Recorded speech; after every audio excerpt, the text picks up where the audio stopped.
Hey, what's up, everybody? Video 44 coming at you with another video. All right, so a couple things going on in the NBA. A few trades to talk about. The Wizards are trading Kobe Jones to the Oklahoma City Thunder for Dylan Jones, who just won the NBA championship, and the Houston Rockets 2029 second round pick. So a couple Joneses swapped back and forth. One's going to basketball heaven from basketball hell. The other one's going from basketball hell to basketball heaven. That's exactly what that is. And I think Dylan Jones is going to be a really nice piece for the Washington Wizards. He's a big guard, um, ball handler, definitely somebody who showed a lot of promise. He wasn't getting any opportunities really with the champs, but he will definitely be a part of the building blocks of the Washington Wizards. I still think the Wizards are missing something. And we talk about this a lot, so this isn't a new conversation for those who've been listening to what I've been talking about for the last several days with the Wizards. They don't have any explosiveness. You know, I watched the Lakers make this mistake a couple years ago when we were trying to put so many shooters and we were thinking about spacing the floor and guys who could hit free throws and just being an excellent executing team. But we forgot to get explosiveness on our team. We forgot about one of the most important factors to basketball, which is the physicality of it. Being able to leap, being able to explode, being able to get easy buckets, being able to wow the crowd, dunkers, explosive players. The Wizards don't have any of that. And for them to be a team that's trying to build from the ground up, it's almost like they forgot about that. And I think it's going to really hurt them not having an imagination for that being needed on their roster. I think just off the top of my head, the most explosive player they probably have is Bilal Coulibaly. All of their guards are layup merchants. Some of the guys they've been drafting are really good shooters but don't have any athleticism. A guy like Keyshawn George, that was one of the things they said about him. He doesn't really have a whole lot of explosiveness. And of course, Alex Sarr is a nice athlete, but he's a center and he's not going to give you explosiveness any more so than any other center. You know what I mean? He's a regular guy. You need explosiveness with either your guard spot, you need explosiveness with one of your forward spots. A Shaedon Sharpe type of guy, a Ja Morant type of guy, you know, a Du Theoro, what the Lakers just put on their team. The Wizards are going to find out that their rebuild is lacking a very important ingredient, and that's athleticism and explosiveness. And so I already know that what they are doing has a lot of executing positivity to it. They picked up a lot of guys who can shoot, but not really too much explosiveness, not too much to put pressure on the rim. And I think they're gonna see that quickly caps off the ceiling of what looks to be a very talented roster. I just have a vision for this type of stuff. I can tell when teams are putting together something that looks like it's going to be good for all intent and purposes with X's and O's, but then they're going to find out they're more explosive. Again, bodies are going to just run them out of the gym. They're going to run into Ron Holland and Asur Thompson and get blown past. You know what I mean? That's what's going to happen to them. That type of thing is inevitable for the Wizards. I think the Wizards have put together a lot of good things, though. They have good wing defenders. They have good shooters now. In the draft, they got length at this point.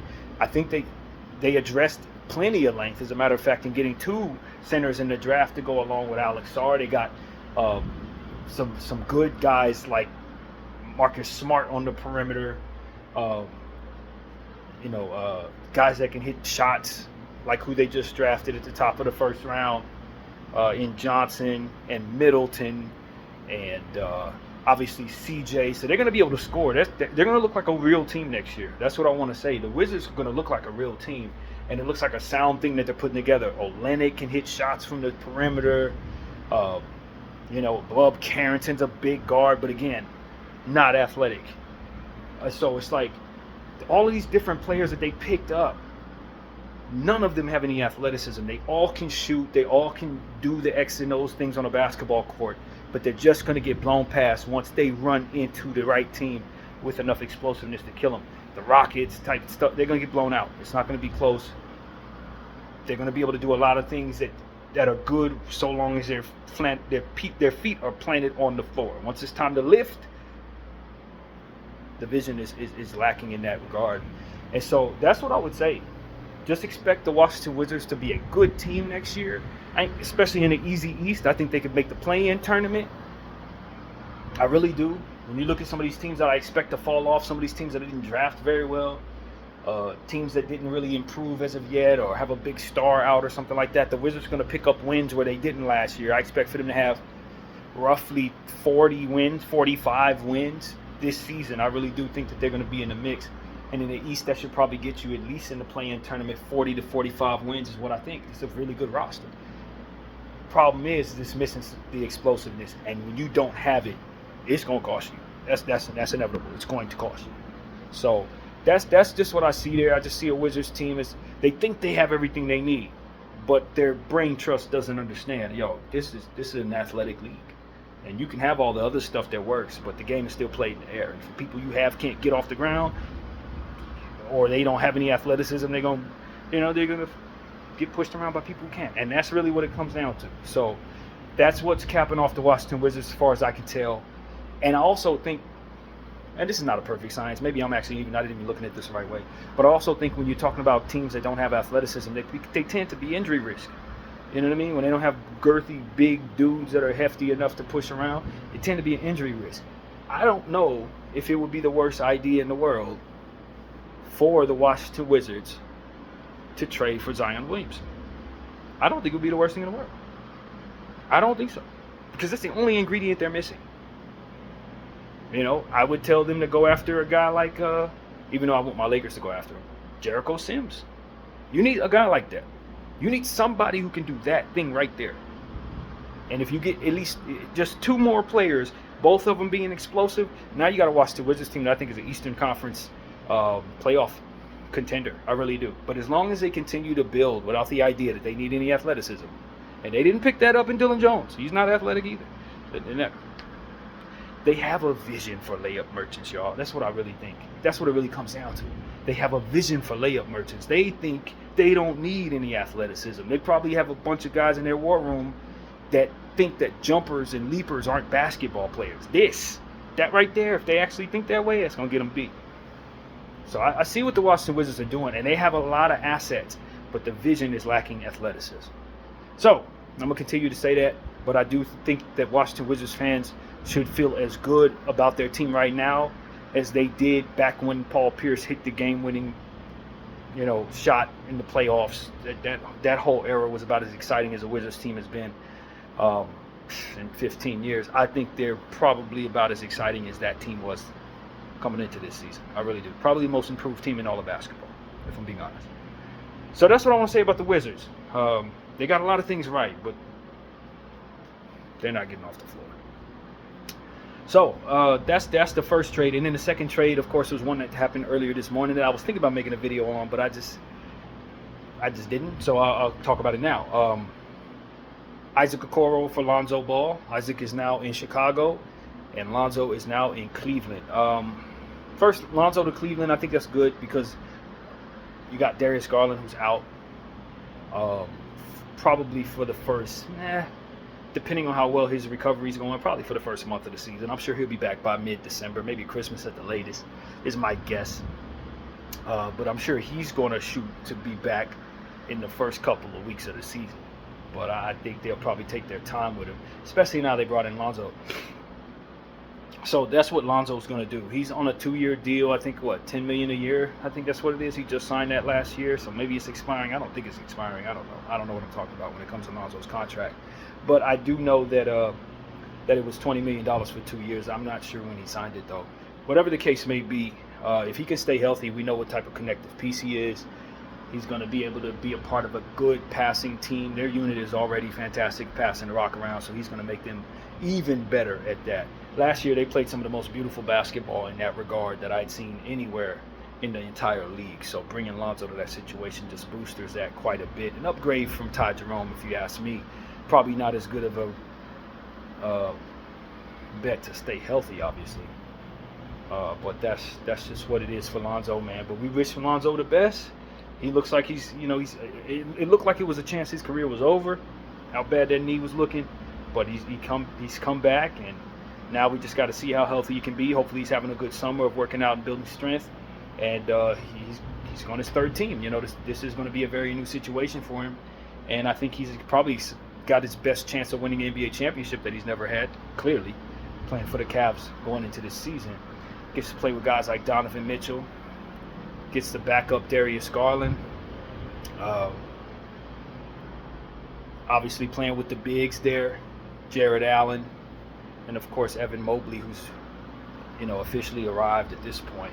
So Cleveland Cavaliers are legit, and I think they're a fairly deep team. I don't know if they can duplicate what they did last year. Last year was an anomaly for them in a way, or a revelation of sorts, to see them just be the best team in the regular season in the Eastern Conference a good portion of the year. And given the fact that it's the easy East, I would imagine they're going to be at the top of the East this year too. But it's all about health for them, and I don't think they improved their chances of being a healthy team at all.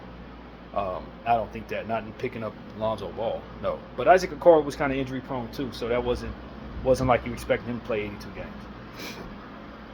Meanwhile, Chicago gets a nice perimeter defender, not somebody who really shoots very well, but Isaac Okoro is a guy who tends to be a strong defender, so it's one of those situations where I think Lonzo Ball was potentially a redundancy in a way because they had Josh Giddey. It looks like they're going to go forward with Josh Giddey. Moving off from Lonzo makes you think that that's going to happen. You got Kobe White, so the need to have a ball handler wasn't as necessary as maybe they had in place. And given the fact that you couldn't count on him to stay healthy, it probably was a good idea to move on from him. I've been listening to a lot of conversation about what the Chicago Bulls could have gotten. They potentially had an opportunity to get that pick that Atlanta got, that everybody's raving about, the Pelicans-Milwaukee swap. They turned it down. There was a chance they could have potentially gotten another pick as well that could have landed them around the 17th spot for Lonzo. They turned that down, and now they trade him for Isaac Okoro. When you consider the other options that are on the table for Lonzo, you're not pleased with this if you're Chicago Bulls.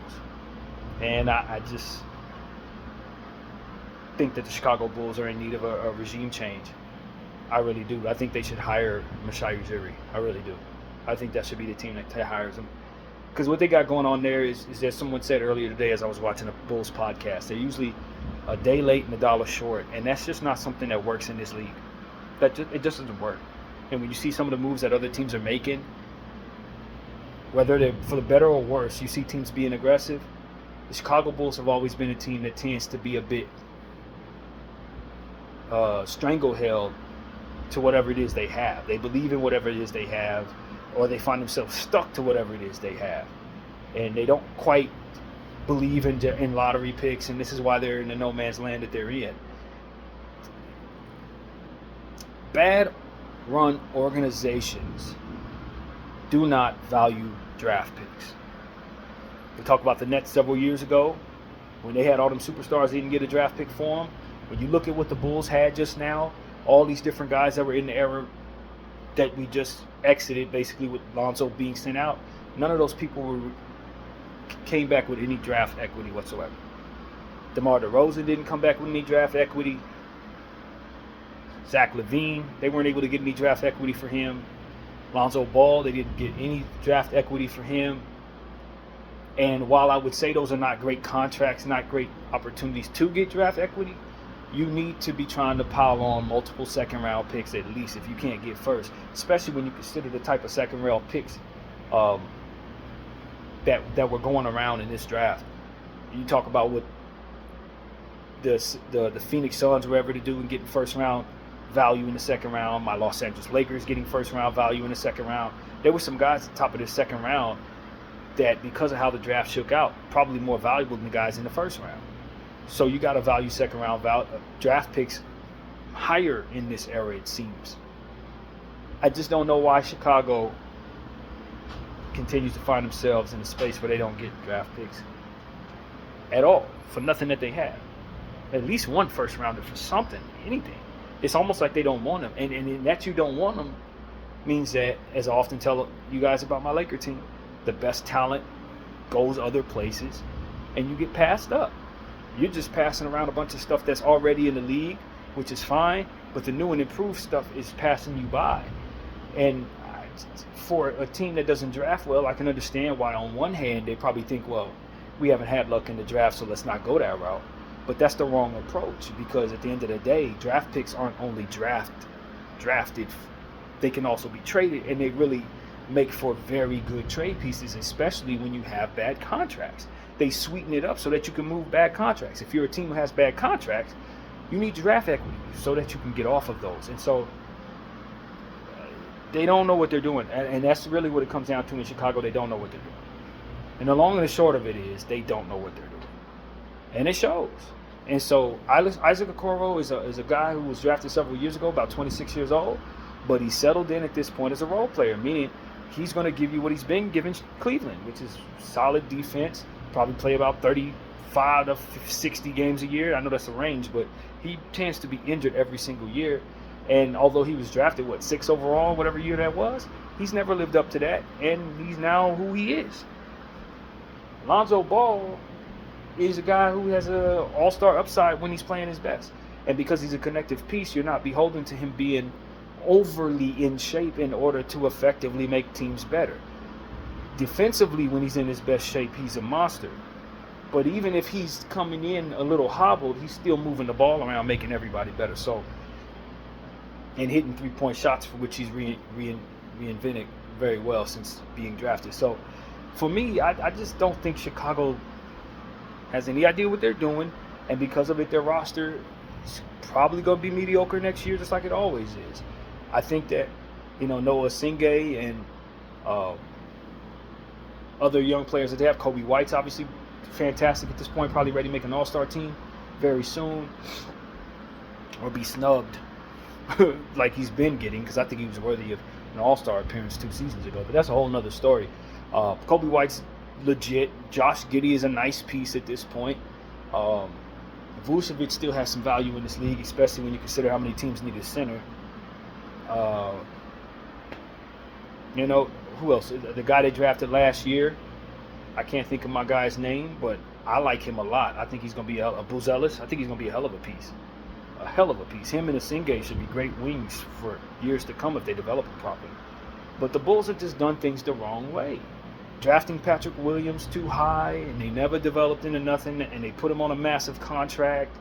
Again, another bad contract that you need picks in order to get rid of. If you don't want picks, you can't make anybody take Pat Will. So it's like, you got all these bad contracts. You got all these underdeveloped young guys. Dylan Terry, and he's a nice player still, developing into whatever he's going to be, but he's a role guy. I wonder if the problem is Chicago, not necessarily these guys. Would Pat Will have been who we know him to be if he would have landed in OKC? You know what I mean? I don't think so. He probably would have developed into something better than what he is. Would Dylan Terry be who we know Dylan Terry to be right now if he were landed in OKC? Obviously, OKC is like the pinnacle, but in a place that develops talent well. Probably they would have been better players. So it's like, I think Chicago is the problem.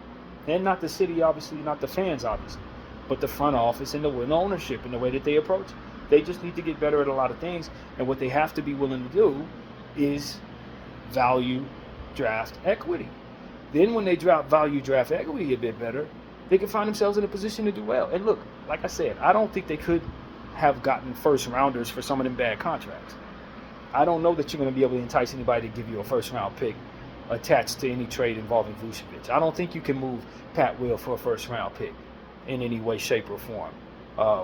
Maybe Josh Giddey, but I doubt it. You're going to have to settle for seconds.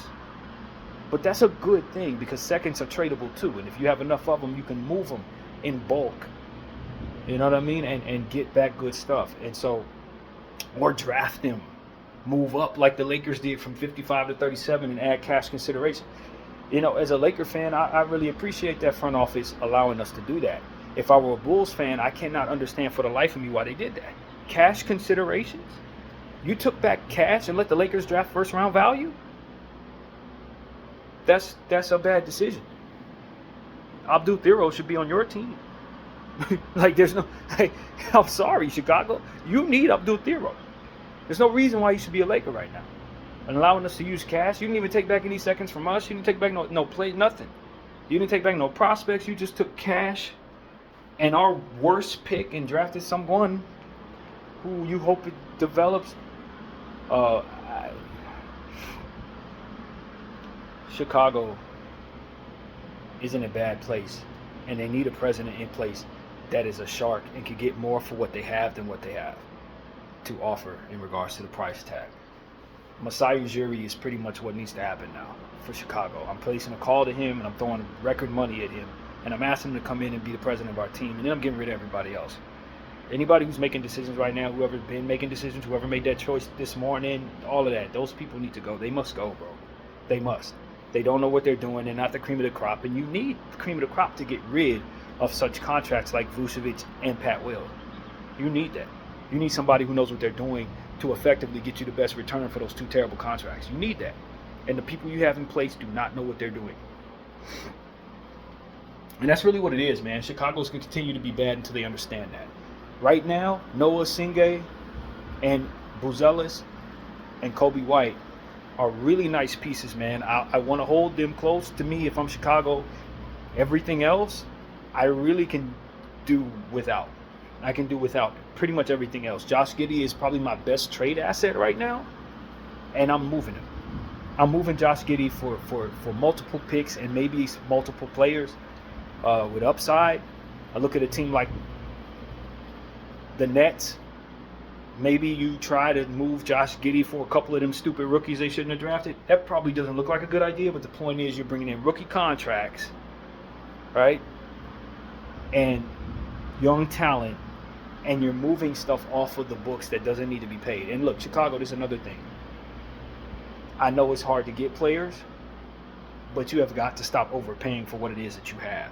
You're not developing it well enough. It ain't performing well enough for you to keep giving it massive amounts of money. The Zach LaVine contracts, both of those were terrible. Paying DeMar DeRozan that much was terrible. Paying Pat Will that much was terrible. Playing Lonzo Ball was terrible. All of the different things that you've done have been awful, man.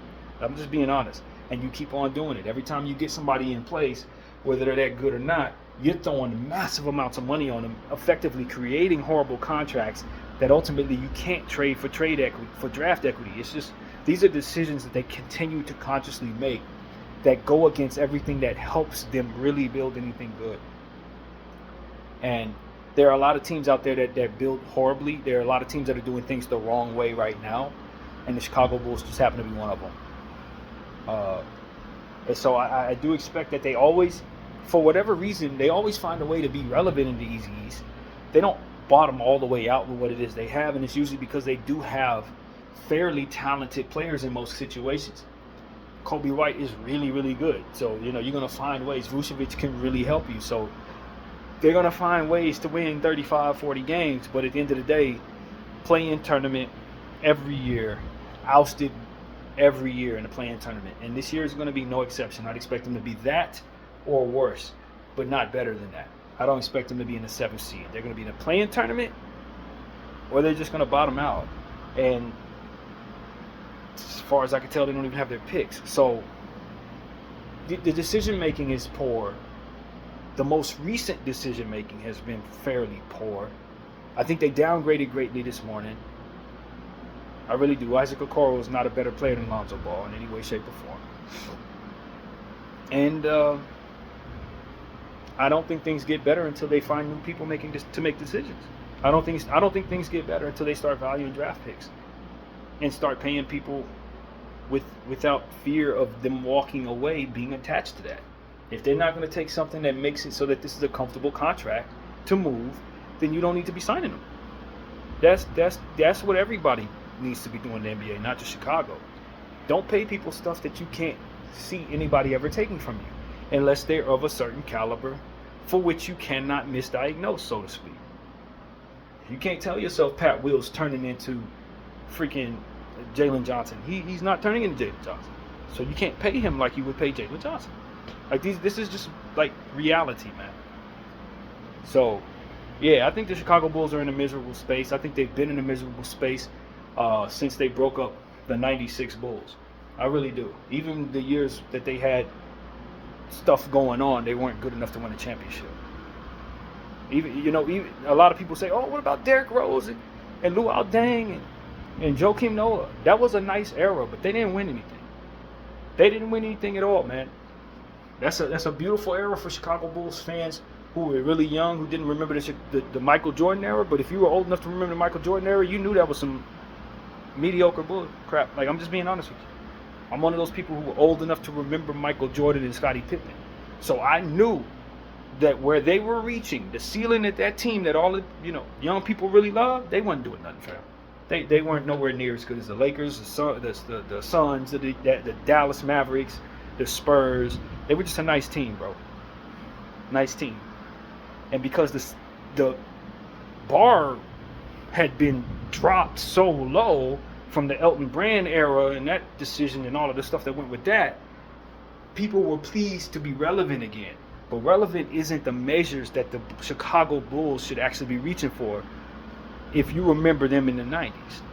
If you remember them in the 90s, this is an abomination. Everything they've done since then has been an abomination for the standards that they held in the 90s.